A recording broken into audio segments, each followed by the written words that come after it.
So over here you can see that I have this video footage right here.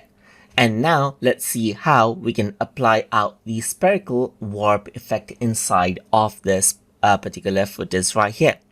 In that case, you need to go around under effects right here, and then you need to scroll down and then go around under warp. And once you do that, you can see that spherical warp is an option right here. If I were to go around and click and drag the spherical warp right here on this particular object, that is this particular video, then you can see that there's this warp effect that's applied over here. You can go around over here and then you can see that there's this different properties that you can work around with over here on the left hand side.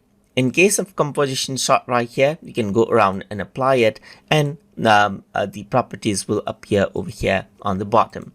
But in case of timeline, this is what you get. So you can work around over here and work around with the amount of the spherical warp, as you can see right here. You can work around with the scale of the spherical warp right here and change around the rotation as well. You can go around and sift out the texture, as you can see right here, and sift out the texture over here just like this as well. If I were to click and drag this, you can see that you can go around and change around the spear right here. You simply have the spear, as you can see, just like this.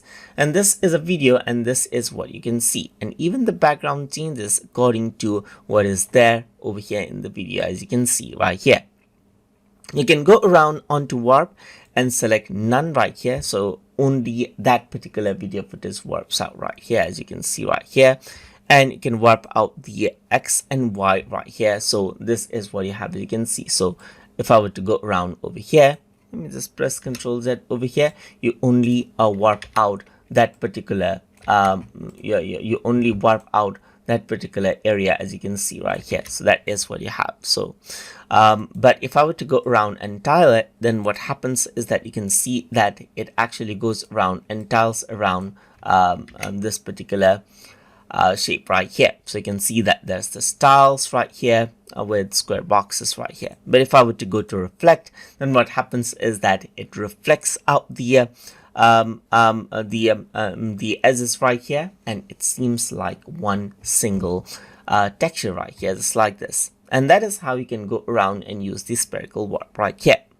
You can also go around over here onto composition shots that you have right here, and then you can utilize the spherical warp over here as well. So let's just go around and utilize it out over here. Then this is what you have. As you can see, the spherical warp is applied over there just like this, and you can go around and utilize this and get the effect as you want right here in compositions right here as well. Similarly, you can go around over here, apply out spherical warp right here on different layers like text and so forth, and this is the effect that you get right here. You can go around and scale it right here, and you can see that this is very interesting effect that you can work with right here. You can work around with rotation right here.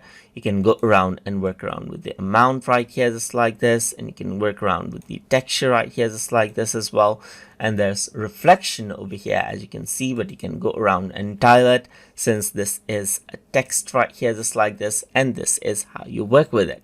So that is how you can go around and work around with spherical warp effect inside of HitFilm. So hope you guys learned something as always. And as always, please like, comment, share, and subscribe.